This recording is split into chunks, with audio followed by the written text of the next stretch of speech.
Assalamualaikum warahmatullahi wabarakatuh. Waalaikumsalam warahmatullahi wabarakatuh. Pembukaan dulu bagaimana ini? Bebas. Bebas ya? Apa nggak perlu kita langsung aja ngobrol? Nah, kayaknya mah langsung aja. Langsung aja ngobrol. Karena ini kita kan tektokan ya, spontanitas ini, ya. Tanpa perlu skrip. Tapi kita paham kita di sini hendak ngomong apa. Dan untuk para netizen, di samping saya ini ada Gus Jazuli. Beliau ini adalah seorang Gus, tapi karena kami sama-sama hidup di Banten dan tradisinya bukan Gus, jadi agar supaya lebih akrab panggil Kakang saja ya. Siap. Polemik nasab kayaknya masih bau-bau, Kang. Oh, masih hangat. Masih hangat ya. Jadi kalau segala sesuatu yang hangat itu enak untuk dimakan. Kecuali kopi saya udah dingin. Punten Kang, kopi. Ya. Biar agak ambil rokoknya biar lebih hidup. Soalnya ngobrol sama kayak ini saya selalu nervous ya. Saya yang nervous ya. Karena beliau lebih viral gitu ya. Kita mulai dari mana, Kang Ajis? Barangkali mengenai polemik nasab awal ya. Polemik nasab. Nah, saya ingin memulai ini dari kajian ontologis, artinya saya ingin memulai dari hal yang paling esensial tentang nasab ya. Mungkin saya akan terlebih dahulu buka di sini dengan sebuah ibaroh. Saya pernah menemukan ini panjang sekali di tafsir Ar-Razi atau tafsir Ibnu Katsir. Di situ menjelaskan tentang qabail, syu'ub, termasuk nasab. Di situ dijelaskan secara esensial. Tetapi barangkali kita sebagai yang hidup beragama luput terhadap hal-hal yang esensial itu, hal-hal yang paling elementer sebetulnya. Ini juga yang pernah saya bacakan, Kang Ajis ya. Mungkin ini kita akan kaji tentang apa fungsinya sih, mengapa kita harus menisbatkan diri kepada leluhur-leluhur kita. Kalau hadis yang umum itu memang untuk bersilaturahmi, kan begitu ya, Kang Ajis. Ini mana ibaratnya ya? Ini Kang Ajis sudah kedua-kedua rokok ini. Biar kita santai. Nggak enak kalau nggak ngerokok. Ini kita ngobrol santai, Kang Ajis ya. Nggak usah serius-serius. Ada keterangan begini, Kang Ajis. Fa inna ahadan la yaqrabu minar rasuli fil fadilati. Ini ingat catatannya fadilah. Hatta yaqula ana mislu abika walakin fi hadzan nasabi asbata an-nabiyyu asy-syarafa liman intasaba ilaihi bil iktisab wa nafahu liman arada asy-syarafa bil intisab. Ini tegas sekali.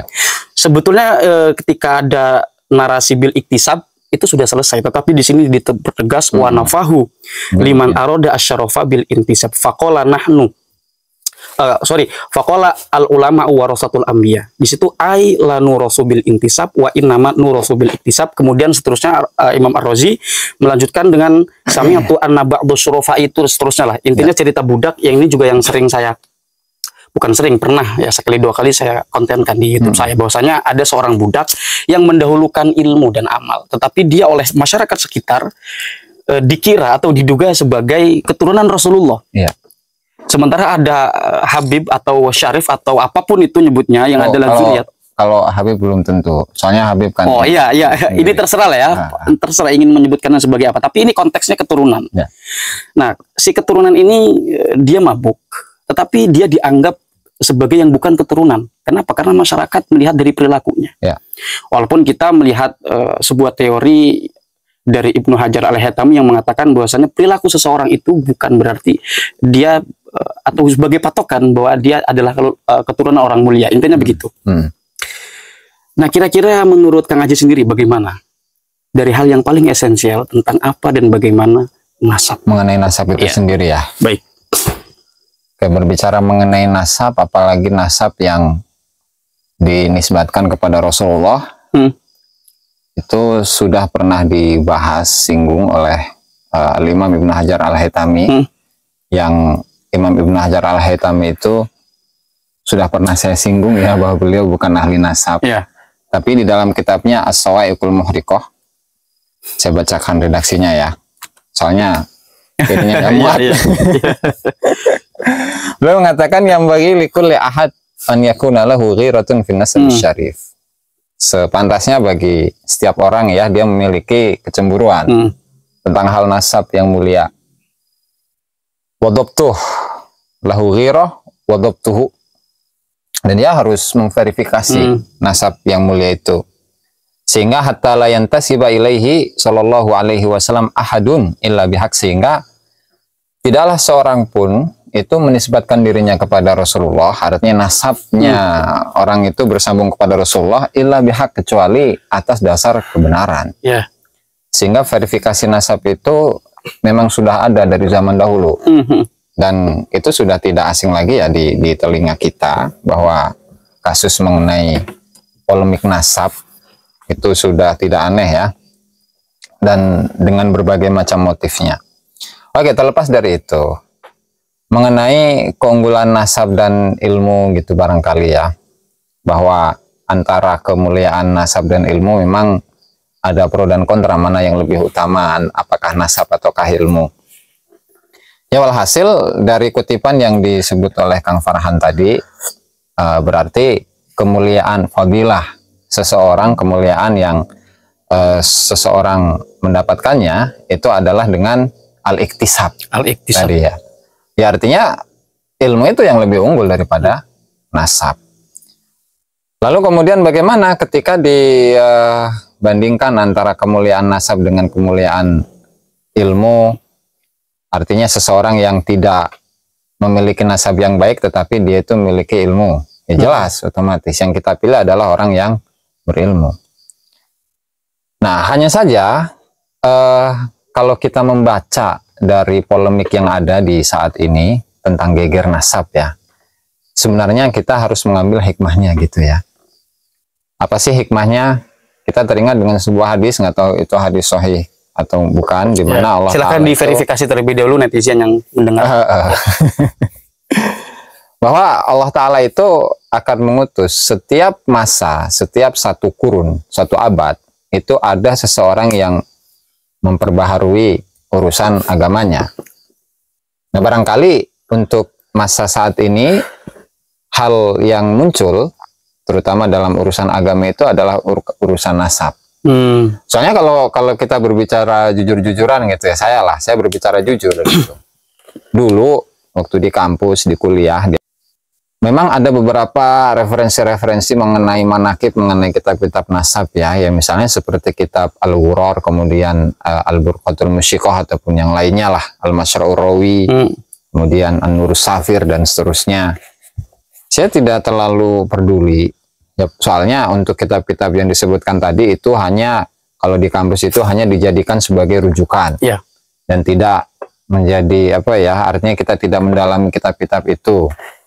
Namun dengan adanya polemik nasab, saya berpikir memang di awalnya itu saya meragukan, menyangsikan, bener nggak sih tesis dari Kiai Haji Imad ini, apakah kenyataannya seperti itu, artinya iskal yang beliau munculkan itu benar, ataukah ini hanya bikin-bikinan atau buat-buatan. Sanksi saya, serius. Tetapi lama-kelamaan saya telah kemudian dengan mempelajari sejarah secara historis tentang kemunculan kitab Al-Burqatul Musyiqah atau kitab-kitab itu, dan memang munculnya itu dari abad ke-9 Hijriah. Dan untuk mencari data-data atau referensi mengenai Ba'alawi itu sendiri itu memang cukup sulit ya. Nah, sehingga waduh, ini jadi keraguan itu semakin naiklah. Jadi dari tingkatan syak ya, waham, kemudian naik kepada syak. Ini benar atau enggak? Nah, setelah itu saya cari-cari tuh referensi-referensi yang lebih lengkap, kemudian dari data-data sejarah ya, misalnya seperti Idamul Qut Al-Baha fi Tarikh Hadramut atau Tarikh Hadramut punya Ibnu Humaid dan seterusnya. Nah, itu memang ini semua itu adalah data-data baru gitu ya. Nah, artinya iskal yang disampaikan oleh Kiai Haji Imaduddin itu dalam tesis ilmiah itu memang semakin kuat. Ini dalam diri saya gitu ya. Sehingga sampai saat ini ya kita menunggu aja gitu. Baik Kang, sebelum kita bicara lebih jauh tentang polemik nasab, saya ingin tarik terlebih dahulu. Obrolannya mundur ke belakang tentang tadi disinggung kemuliaan nasab dengan kemuliaan ilmu. Ini kan perbandingan yang sebetulnya tidak apple to apple, walaupun ini sudah pembahasannya banyak yang membahas ya. Kenapa? Karena dua hal itu adalah dua hal yang berbeda konteksnya. Kalau kita berbicara keilmuan itu bicara arab. Kalau kita bicara nasab, silsilah keturunan atau tali darah dari silsilah itu wilayahnya zati. Walaupun harus dibandingkan dalam konteks apa dulu? Kalau dalam konteks fadilah keilmuan ya ilmu. Tapi kalau konteksnya bicara zat, ya zat. Nah, tinggal bagaimana kita menyikapi itu. sialnya orang awam tidak bisa mengklasifikasi itu dan tidak bisa apa, atau mereka kurang menyadari tentang konteks-konteks itu, sehingga digeneralisir dalam persoalan apapun itu menjadi bias itu kira-kira. Jadi ini enggak apa, untuk mengkonfirmasi saja tadi ya. Adapun soal polemik nasab, menurut saya ya biarkan itu berjalan lah, atau Kang Jazuli ini lebih paham. Justru di sini saya ingin beristifadah ya kepada Kang Jazuli. Sama-sama ini, saya juga ngambil faedah. Oh enggak. Justru tentang nasab ini kan sudah dijelaskan tadi bahwa secara ontologi apa dan bagaimana, lantas sikap kita menyikapi nasab tersebut bagaimana, dan polemik nasab ini tentang penelitian Kiai Haji Imaduddin Usman Al-Bantani. Sejauh ini biarkan dia terus bergulir kan. Dan ya saya sepenuhnya serahkan kepada Kang Jazuli tentang kira-kira nanti apa saja yang terjadi. Menambah yang tadi itu ya, kemuliaan ilmu dan nasab. Saya teringat dengan sebuah keterangan yang disampaikan oleh Syekh Ali Al-Khawas, dan beliau ini adalah salah satu guru dari Syekh Abdul Wahab Asy'arani. Ketika beliau itu membahas tentang sebuah ayat, Qul innama ana basyarum mitslukum yuha ilayya. Jadi kalau berbicara mengenai kemuliaan atau fadilah yang sifatnya zat, itu nggak ada sebenarnya. Gitu. Lantaran apa? Lantaran kata beliau, dalam penafsiran ayat tersebut, Nabi Muhammad itu diperintahkan untuk mengatakan kepada orang-orang di sekitarnya bahwa Nabi Muhammad ya innama ana basyarun, saya hanya seorang manusia. Iya. Nah, cuman nilai lebihnya itu apa? Yuha ilayya. Yang Allah Ta'ala menurunkan wahyu kepada diri saya. Artinya sisi kemuliaan yang dimiliki oleh Rasulullah itu bukan dari sisi nasabnya. Lantaran jika melihat sisi kemanusiaan, zat kemanusiaan yang ada dalam diri Rasul itu sama dengan yang lain. Ini juga ada kolerasinya dengan tadi yang diterangkan oleh Tafsir Ar-Razi tadi. Ya. Kemudian sehingga yang harus kita lebih fokuskan atau teladani itu adalah dari sisi itu. Mulianya seseorang itu adalah, atau kemuliaannya Nabi Muhammad SAW itu adalah dari sisi lantaran Allah Ta'ala menurunkan wahyu kepada beliau. Itu ya, artinya kalau diaplikasikan di zaman sekarang, kalau Rasulullah itu Allah Ta'ala menurunkan wahyu kepada beliau, maka untuk orang saat ini atau manusia saat ini, berarti kemuliaannya adalah kemuliaan ilmu. Iya, justru misalkan atau jika ada kultur masyarakat atau dalam teologi penghormatan masyarakat terlalu berlebih ketika berhadapan dengan yang dianggap adalah keturunan, itu justru dapat mengaburkan esensial secara mengaburkan nilai-nilai keagamaan secara esensial. Ya.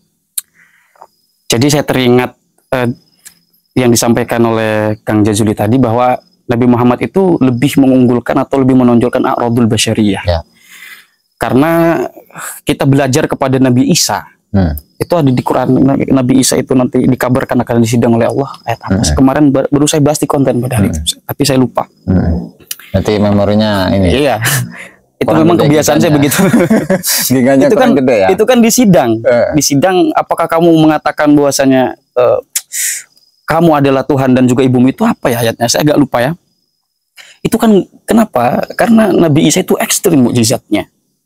Bukan tidak mungkin ketika kita terlalu mengagungkan sesuatu yang dianggap tabu, yang dianggap seorang itu tidak berdosa, akan menciptakan semacam itu, pengkultusan-pengkultusan. Ini betul wilayahnya asumsi, kemungkinan, tetapi ingat, dalam kaidah kemungkinan, segala kemungkinan bisa terjadi. Ya, saya tidak memastikan hari ini dan dimanapun itu ada, tetapi ya sebagai wacana kan tidak ada salahnya. Itu kira-kira. Lantas menurut Kang Jazuli bagaimana ini? Saya kembali dari sisi terserah mau menanggapi ini atau mau melanjutkan polemik dari soal penelitian atau wacana nasab, karena sejujurnya saya untuk bicara soal bagaimana penelitian Kiai Imaduddin atau sekarang Terah Wali Songo juga sedang dikaji, saya tidak merasa memiliki kapasitas ke sana. Ya. Berarti ya menambahkan aja lah bahwa apa kemuliaan nasab, kemudian apa masyarakat kita itu berlebihan dalam memuliakan sekelompok orang yang mengklaim diri sebagai keturunan Rasul. Itu kan apa ya, yang namanya segala sesuatu ketika segala sesuatu ketika sifatnya itu berlebihan, itu kan nggak bagus. Dalam beragama pun seperti itu, gitu kan. Artinya ketika kita ini ingin memuliakan seseorang atau kelompok yang dia itu mengklaim dirinya bernasab kepada Rasulullah Shallallahu Alaihi Wasallam, ya kita kembalikan kepada apa yang disampaikan oleh Al-Imam Ibnu Hajar tadi yang saya bacakan, ya. Artinya perlu verifikasi data atau verifikasi menggunakan tes DNA lah, gitu. Oke. Sekarang gini dulu, Kang Jazuli, dari tadi kita bicara tentang apa dan bagaimana nasab, tapi kita juga jangan menafikan tentang ayat ilal mawaddata fil qurba. Ya. Anjuran untuk mencintai keluarga Nabi. Ini ingat, kita konsepnya cinta. Ya. Bagaimana sih konsep mencintai? Apakah kita itu tidak boleh mengkritik? Apakah kita tidak boleh mengkaca atau bagaimana? Ya. Nah, konsep dasar tentang mencintai ini bagaimana? Penghormatan atau memuliakan ini bagaimana? Ya, siap. Mengenai konsep cinta itu kan satu hal rasa, gitu ya. Dan rasa itu apa bisa teraplikasikan di dalam perilaku dan ucapan.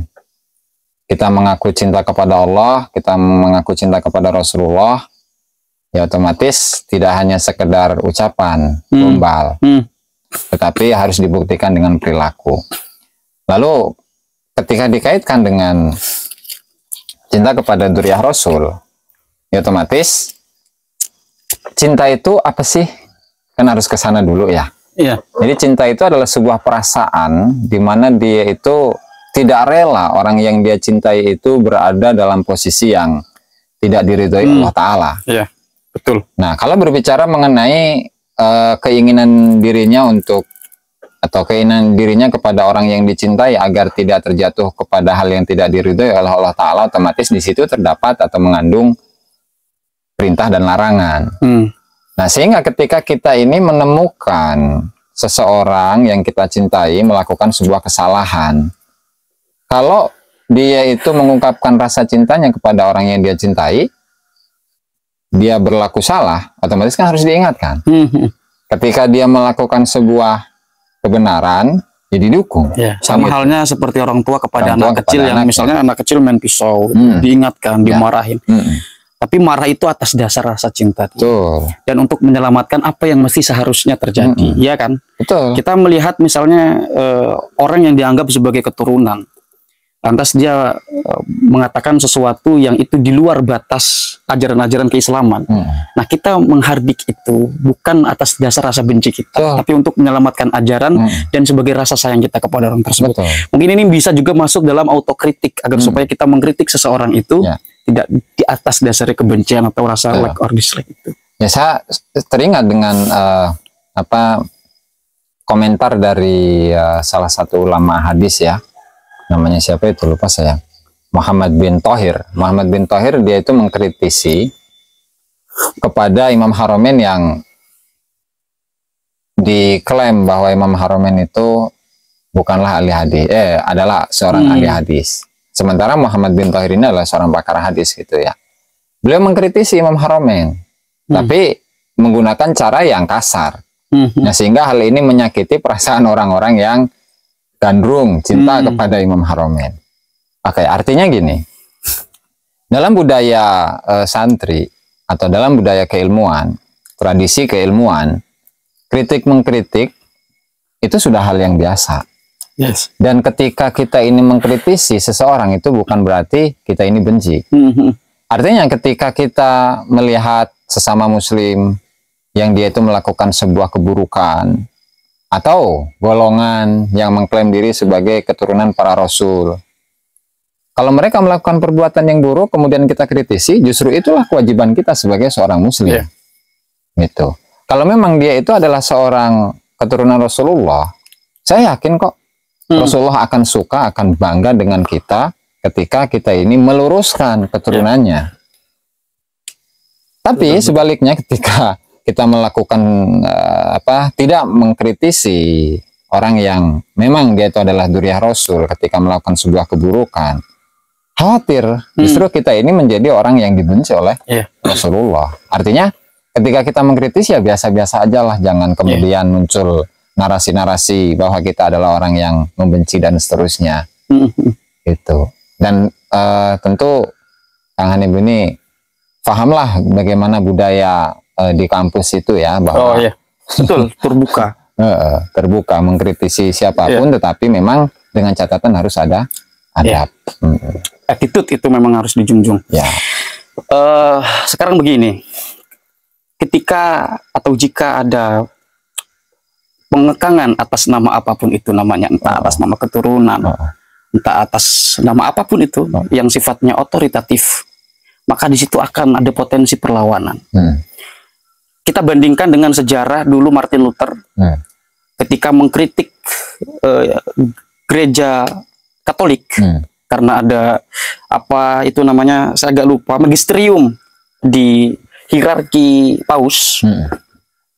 Maka di situ Martin Luther melakukan gerakan yang disebut kemudian menjadi gerakan revolusi. Karena dengan adanya kebudayaan atau tradisi gereja di Katolik itu menghambat ilmu pengetahuan menurut Martin Luther. Oleh karena itu Kristen pecah menjadi Protestan. Dan Protestan ini dalam konteks agama Kristen lebih terbuka. Tidak ada penebusan dosa, siapapun boleh bertobat secara pribadi.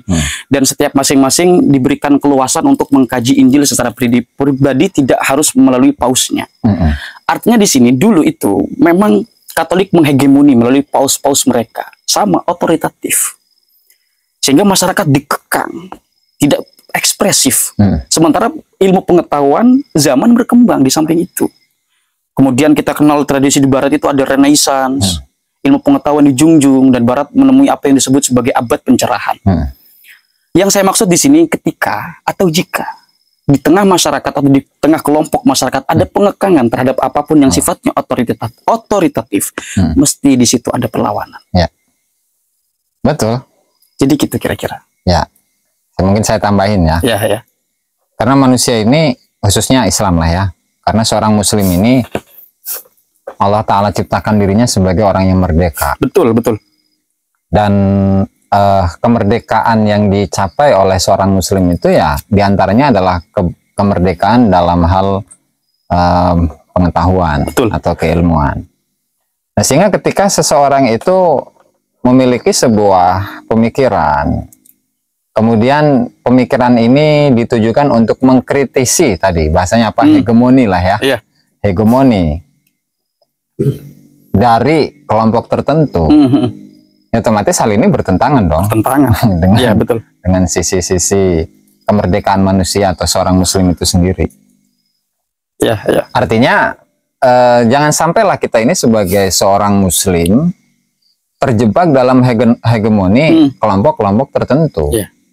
Lantaran apa? Lantaran ketika dia itu terjebak dalam hegemoni kelompok itu, ya maka hakikatnya dia bukanlah orang yang merdeka. Bagaimana kalau persoalannya atas nama adab dan akhlak? Ya tadi kembali. Kalau menurut saya, kalau kalau dibenturkan atau dihadapkan dengan adab dan akhlak, betul kita harus mengkritisi atau mengkaji sesuatu itu berdasarkan nilai-nilai etika sebagai makhluk etis kan, sama manusia yang hidup berkomunal dan memiliki landasan-landasan hukum konvensi yang disebut sebagai tradisi itu. Tradisi pesantren kita dikenal dengan adab yang luhur, akhlak yang baik.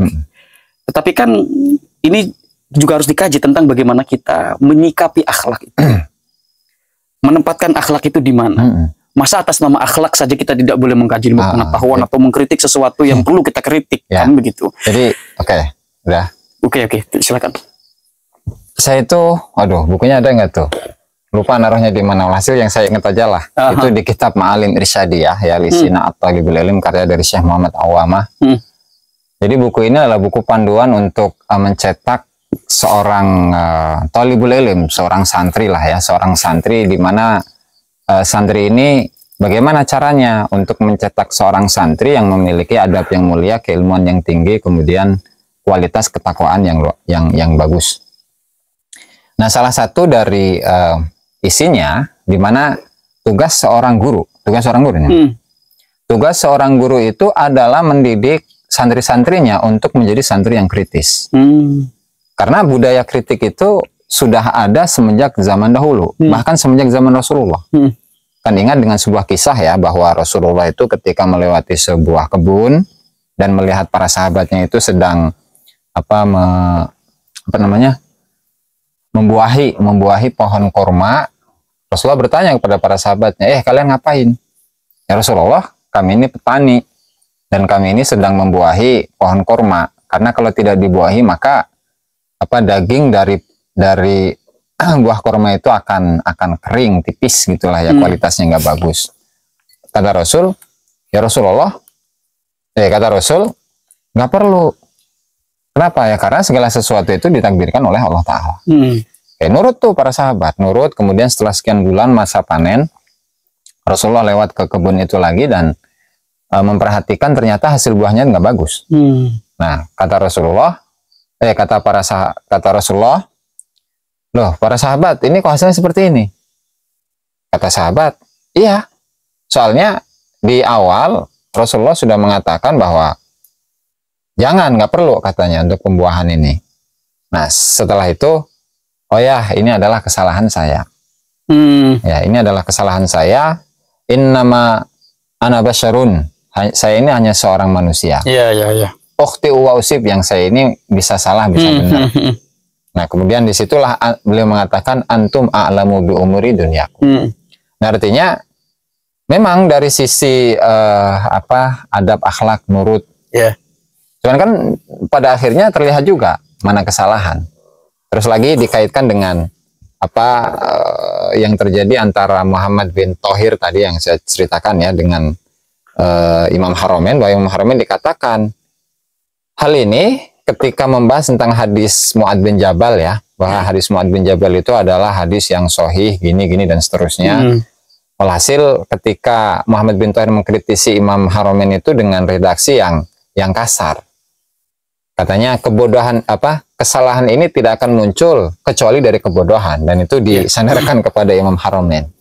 Nah, artinya ini adalah salah satu contoh di mana dalam mengkritisi itu boleh, tetapi tidak menggunakan redaksi yang kasar. Lantaran apa? Lantaran dengan redaksi yang tidak di situ tidak terdapat attitude atau akhlak adab gitu ya kepada orang yang dikritisi, otomatis orang lain akan menolaknya.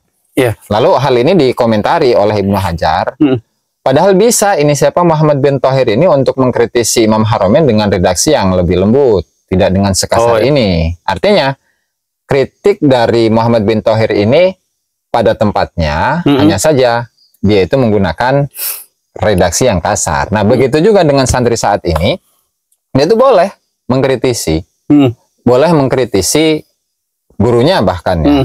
Tetapi sekali lagi lihat caranya, metode itu. Dan tentu hal ini bukan menyalahi adab. Lantaran apa, yang dalam agama kan yang salah bilang salah, yang benar katakan benar.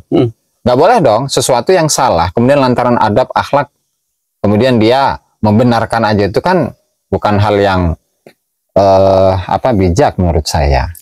Sebetulnya tradisi dialog ini sudah ada dalam tradisi sahabat. Ketika sahabat bertanya tentang kemuliaan, tentang akramun nas, Nabi Muhammad menjawab dengan takwa. Laisa hadza nas'aluka, kata sahabat. Itu dijawab lagi Yusuf. Laisa hadza nas'aluka. Artinya tradisi dialog itu sudah berjalan sebetulnya. Bukan berarti kita hanya menerima dogma saja. Nah, ini tinggal bagaimana sikap kita menyikapi tentang budaya kritik mengkritik, wabil khusus dalam polemik nasab ini. Dengan berdalih tradisi Islam itu kepada yang lebih atas atau kepada guru atau kepada siapa itu harus manut-manut saja. Bahwa tradisi dialog pun itu sebetulnya ada sejak dulu. Itu kira-kira. Nah, mungkin ada hal yang perlu dibahas, yaitu mengenai perilaku dari oknum Habib. Yang katakanlah bertentangan dengan akhlak-akhlak yang seharusnya. Kemudian bagaimana efeknya kepada non-muslim. Nah, itu. Menarik, ini menarik. Karena kalau kita bercermin kepada Wali Songo, dakwah Wali Songo ya, dimana Wali Songo itu ketika berdakwah, beliau itu menggunakan dakwah yang, ya menurut bahasa sekarang itu dakwah yang nusantara gitulah ya. Dimana mereka ini mempribumi, kemudian apa istilahnya itu akulturasi ya? Akulturasi budaya, penyesuaian, menyesuaikan dengan budaya setempat dan tidak menonjolkan latar belakang atau budaya yang biasa Wali Songo ini bawa. Nah, artinya mengenai cara menyampaikan dakwah atau ajakan masyarakat kepada Islam, khususnya masyarakat yang belum Muslim gitu ya. Ketika melihat oknum-oknum Habib dengan cacian, makian, kemudian suara yang keras dan seterusnya, kita justru khawatir pandangan orang non-Muslim yang awalnya itu tertarik dengan Islam, tapi lantaran melihat oknum-oknum dai yang seperti itu, dia akan mundur. Artinya gagal untuk masuk Islam gitu. Oh iya. Sehingga hal ini adalah hal yang perlu dikaji. Iya. Ketika Kang Jazuli bercerita tentang bagaimana Wali Songo yang mengalkulturasi, apa sih istilahnya itulah ya, menyesuaikan mereka dengan masyarakat pribumi. Itu saya teringat dengan kajian Balago yang dasar-dasar tentang kalam fasih dan kalam balik. Bahwasanya yang tidak khuruj an muqtadal zahiril harus menyesuaikan. Dan itu juga di hadis juga ada itu diterangkan bahwa Nabi Muhammad itu menghadapi manusia sesuai kapasitas akalnya. Artinya tentang penyesuaian itu memang perlu dalam metode berdakwah. Nah, bicara soal kultur, bagaimana kultur orang-orang kita menghadapi sesuatu yang asing di telinga kita atau kebiasaan orang-orang kita. Ya, itu masuk pada kajian kultur. Tetapi persoalannya, betulkah itu hanya persoalan kultur atau sudah melampaui batas nilai-nilai yang semestinya? Itu juga persoalan harus dikaji di situ. Dari sisi ini kita bisa uji. Misalnya begini, saya pernah mendengar seorang, ya katakanlah oknum lah ya, oknum dari manapun, tapi ceramahnya ada. Dan ini viral. Yang mengatakan surat itu ada seorang yang meninggal gitu, lalu suratnya itu lalu orang ini ada seorang yang ditokohkan yang besar gitu, katanya nulis surat taruh di belakang kepalanya, nanti terbebas dari pertanyaan kubur dan masuk surga tanpa hisab. Dalam tradisi tasawuf saya tidak memiliki kapasitas untuk bicara itu, tetapi ketika ini dihadapkan kepada publik, nah citra ini kan yang akan tercederai. Begitupun ketika saya mengkritik para oknum itu, sebetulnya saya ingin bukan menyelamatkan. Kalau menyelamatkan itu seolah-olah saya adalah Nasiruddin atau penolong agama. Ya. Enggak begitu. Tetapi saya tidak ingin lah, saya punya pikiran yang belajar juga saya tidak ingin agama yang saya anut ini dimaknai sebagai agama yang hanya dogma dan lalu diaminkan begitu saja. Padahal dalam ajaran kita itu memiliki ruangnya masing-masing ketika hendak menyampaikan apapun. Ketika tasawuf ya dia punya ruangnya tersendiri misalnya. Ketika kita menyampaikan fikih, itu punya ruangnya.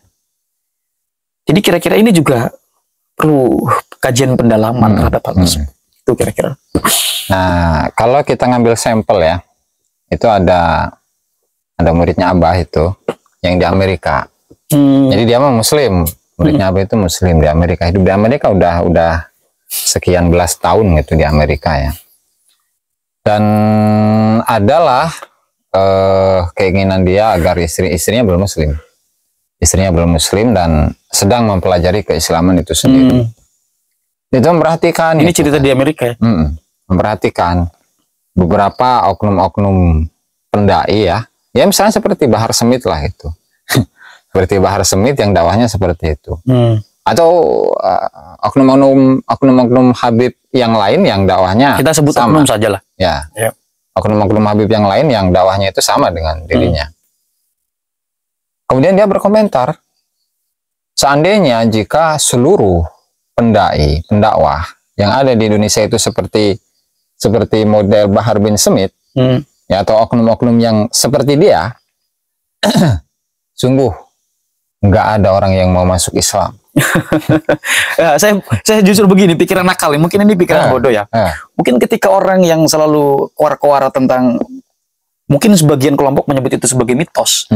Lantas kemudian orang tersebut misalkan hidup di negara metropolis, sebut saja Amerika atau negara Eropa yang mengedepankan sisi rasio, saya tidak bisa membayangkan apakah mereka di sana juga akan diperlakukan yang sama dengan di tempat di wilayah yang punya tradisi yang beda gitu. Misalkan tradisi mengkultuskan atau ada semacam penghormatan berlebih dan semacamnya. Pasti kan beda. Artinya dalam wilayah ini juga harus dikaji secara kultur.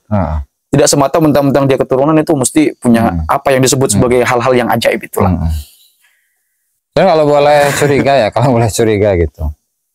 Kenapa sih oknum-oknum yang seperti itu bisa sampai kalau berdakwah itu ada cacian makian, kemudian ada ya hal-hal yang merendahkan orang lain gitu lah. Tujuannya apa gitu ya? Ya bahkan yang pembunuhan karakter juga banyak yang masuk penyerangannya itu masuk pada wilayah privasi. Ya. Itu ya saya tidak mau meladeni orang-orang semacam itu. Yang pada intinya adalah kita lebih introspeksi diri ya, membenahi diri. Kemudian juga menanamkan kepada masyarakat untuk bijak dalam memilih sosok yang akan dijadikan sebagai suri teladan. Ya artinya jangan mudah bagi kita semua untuk mentokohkan seseorang sebagai panutan, tapi pembuktiannya dari sisi perbuatan dan ucapan itu tidak mencerminkan akhlak dari agama itu sendiri, lantaran khawatir akan ada kesan bahwasannya Islam itu seperti itu. Iya, enggak sebetulnya. Iya betul-betul. Seperti yang Kang Jazuli katakan, kita ini sering terjebak pada hal-hal yang euforia sifatnya, sampai lupa terhadap hal-hal yang elementer yang sifatnya dasar sebetulnya, bukan dalam keagamaan, tapi dalam berpolitik, dalam berkebudayaan, bernegara, berdemokrasi. Kadang-kadang kita melupakan nilai-nilai yang sebetulnya dasar, elementer. Ya, tapi kalau saya bahas ini kepanjangan nanti. Ya intinya, misalnya satu contoh ya. Misalnya kita berpolitik saja. Orang tahunya politik atau pesta demokrasi itu nyoblos. Atau dalam beberapa informasi yang dari amplop saja selesai. Padahal kan nggak selesai di situ cara kita berdemokrasi. Ya intinya kira-kira begitu. Terjerumus terhadap euforia. Ya mungkin kita, termasuk saya tahu, ya ini yang merasa saja ya. Latah lah orangnya. Latah gitu kira-kira. Ya itu Kang Jazuli, mungkin ada hal yang ingin disampaikan lagi. Kayaknya cukup sih. Cukup ya. Ada tadi berapa poin tuh, ada 3 poin lah yang kurang lebih. Yang pertama mengenai ilmu nasab dan efeknya atau hikmah dari polemik nasab yang terjadi saat ini ya. Jadi agar kita ini semuanya melek. Artinya Allah Ta'ala itu ingin masyarakat muslim yang ada atau seluruh muslimin yang ada di dunia barangkali ya, bahwasanya ilmu yang sedang ingin diturunkan oleh Allah Ta'ala itu adalah ilmu nasab. Sehingga ketika kita ini membahas tentang ilmu nasab, tapi ini wilayah interpretasi ya. Artinya bahwa kurun sekarang ini ilmu nasab, Kang Jazuli menginterpretasikan itu sebagai ilmu nasab. Ya, tapi netizen boleh berbeda atau ya silakan. Ya artinya barangkali itu bisa menjadi katakanlah hadiahnya lah. Kalau tajalli terlalu istilah ini ya. Hadiah Allah Ta'ala, ya artinya ketika ada orang yang menentang orang lain untuk membahas tentang ilmu nasab, itu saya rasa dikhawatirkan dia itu melawan takdir Allah Ta'ala. Gitu. Soalnya kalau pengalaman pribadi sendiri, itu terbuka. Ya artinya dengan adanya polemik nasab atau tesisnya Ki Haji Imad ini mulai melek gitu.